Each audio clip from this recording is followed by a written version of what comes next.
कभी कभी सरकारी एजेंसीज के एक्शन पे सवाल उठना सिर्फ जरूरी नहीं बल्कि एक डेमोक्रेटिक जिम्मेदारी बन जाती है। ऐसे ही एक केस में जब एनफोर्समेंट डायरेक्टरेट ने 2 सीनियर एडवोकेट्स को उनके लीगल ओपिनियन के बेसिस पर समन्स भेज दिए तो पूरे लीगल फ्रेटर्निटी में एक बड़ा बैकलैश देखने को मिला। लेकिन अब ईडी ने अपना स्टैंड रिवाइज करते हुए एक नया सर्कुलर इशू किया है। तो कैसे ईडी ने इन समन्स को लीगली जस्टिफाई करने की कोशिश की है या नहीं और क्या बातें बोली है, चलिए सब कुछ इस वीडियो में देखते हैं। अब ईडी के रिप्लाई में डीप डाइव करने से पहले इस केस का बैकग्राउंड समझना इक्वली इम्पोर्टेंट है। पिछले दिनों ईडी ने सीनियर एडवोकेट्स अरविंद पी दत्तर और प्रताप वेणुगोपाल को समन्स भेजे थे। क्या उन्होंने कोई क्रिमिनल एक्टिविटी की थी? नहीं, ये समन्स इशू किए गए थे सिर्फ इसलिए क्योंकि उन्होंने एक client MS care health insurance को एक ESOP employ stock ownership plan के इशू पर लीगल एडवाइस दिया था और ये ESOP जोड़ा गया था रेलिगेयर एंटरप्राइजेस की former chairperson doctor Rashmi Saluja से। पर वक्त नहीं लगा इस एक्शन को लीगल कम्युनिटी के लिए एक रेड फ्लैग बनने में।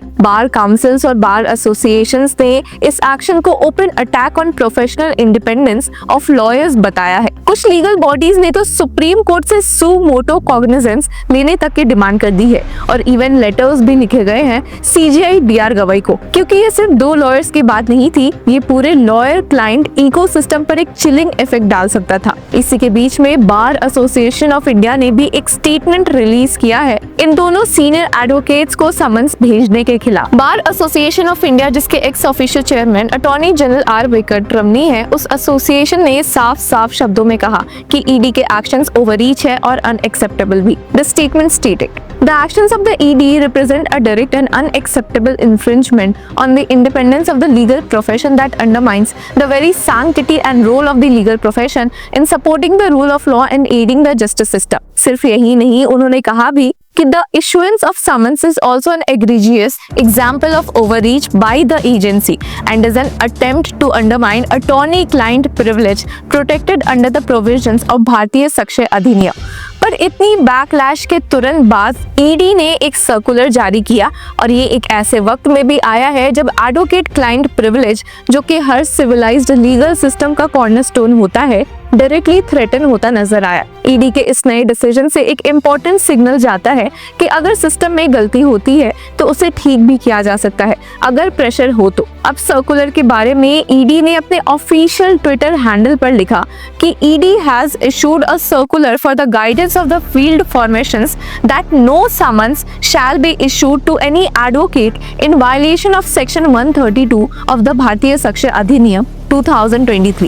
Further, if any summons needs to be issued under the exceptions carved out in proviso to section 132 of the BSA 2023, the same shall be issued only with the prior approval of the director ED. तो यहाँ पर अब legal angle समझने की भी जरूरत है।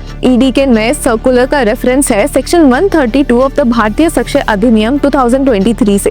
अब इस सेक्शन में कहा गया है कि no advocate shall at any time be permitted unless with his client's express consent to disclose any communication made to him in the course and for the purpose of his service as such advocate by or on behalf of his client, or to state the contents or conditions of any document with which he has become acquainted in the course and for the purpose of his professional service, or to disclose any advice given by him to his client in the course and for the purpose of such service। यानी कि एक advocate client से जो communication करता है वो sacrosanct होती है। उसे डिस्क्लोज करने की परमिशन सिर्फ तभी होती है जब क्लाइंट खुद अलाउ करे। इसमें एक प्रोविजो ये भी है जो 2 इम्पोर्टेंट एक्सेप्शंस अलाउ करता है, which are provided that nothing in this section shall protect from disclosure of subsection A any such communication made in furtherance of any illegal purpose, subsection B any fact observed by any advocate in the course of his service as such,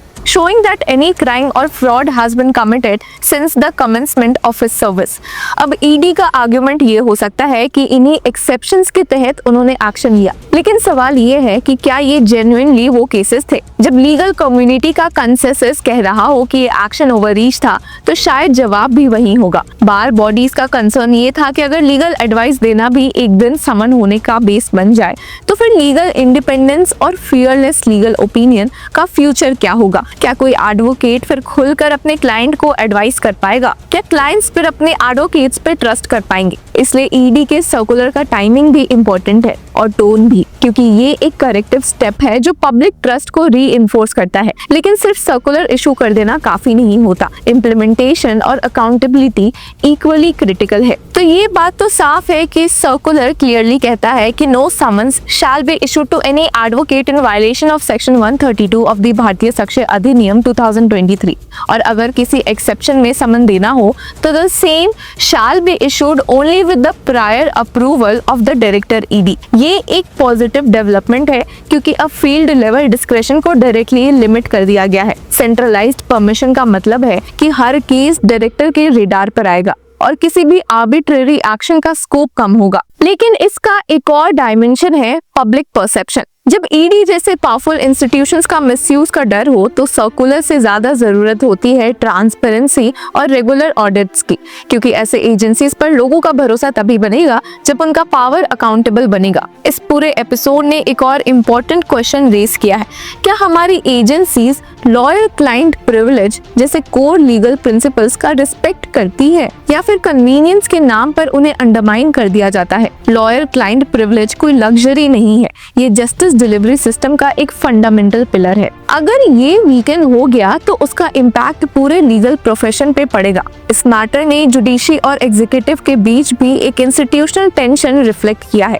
जब बार councils ने supreme court से सू मोटो cognizance की demand, तो वो एक cry था कि judiciary एक गार्ड रेल बनकर खड़ी हो, और थैंकफुली ईडी ने बाद में समन्स विड्रॉ भी कर लिए थे। लेकिन ये विड्रॉवल सिर्फ डैमेज कंट्रोल था। सर्कुलर एक लॉन्ग टर्म सेफगार्ड बन सकता है अगर उसका फेथफुली इम्प्लीमेंटेशन हो। फील्ड ऑफिसर्स को ट्रेन करना, लीगल प्रिंसिपल्स को समझना और मिसयूज से स्ट्रिक्टली बचना, ये सब अब ईडी की रिस्पॉन्सिबिलिटी है। ये भी याद रखना चाहिए कि ये कोई आइसोलेटेड इंसिडेंट नहीं था। रिसेंट ईयर्स में ईडी पे पॉलिटिकल टारगेटिंग, सिलेक्टिव एक्शन और ड्यू प्रोसेस वायलेशंस के एलिगेशंस भी लगते रहे हैं। इसलिए जब लीगल फ्रेटर्निटी ने रिएक्ट किया तो वो सिर्फ लीगल राइट्स के लिए नहीं था, कॉन्स्टिट्यूशनल कल्चर के लिए भी था। और अगर किसी को लगता है कि ये सिर्फ लॉयर्स का मैटर है तो उन्हें ये समझना होगा कि आज अगर एडवोकेट समन हो रहे हैं, कल शायद डॉक्टर्स, जर्नलिस्ट या कोई और प्रोफेशनल भी इस पैटर्न का शिकार हो सकते हैं। जब भी कोई सिस्टम एक प्रोफेशन के कोर एथिक्स को चैलेंज करता है तो वो सिर्फ एक प्रोफेशन की बात नहीं होती, पूरे सिविल लिबर्टीज की बात होती है। इन दी एंड ये कहना गलत नहीं होगा कि ईडी का सर्कुलर एक वेलकम स्टेप है, लेकिन ये डैमेज रिपेयर है, not a moment of celebration. It's a course correction under pressure, not a voluntary gesture of institutional restraint. Justice system में चेक्स एंड बैलेंसेस होना बहुत जरूरी है। ईडी जैसी एजेंसीज का रोल बहुत क्रिटिकल है, लेकिन उनका बाउंड्रीज के अंदर रहना उससे भी ज्यादा जरूरी है। तो जब तक ये बैलेंस बना रहेगा तब तक डेमोक्रेसी में फेयरलेस लॉयरिंग और फेयर इन्वेस्टिगेशन दोनों पॉसिबल है। तो व्यूअर्स, आपकी क्या राय है हमें कमेंट सेक्शन में जरूर बताएं, और तब तक के लिए कीप फॉलोइंग लॉ चक्रा।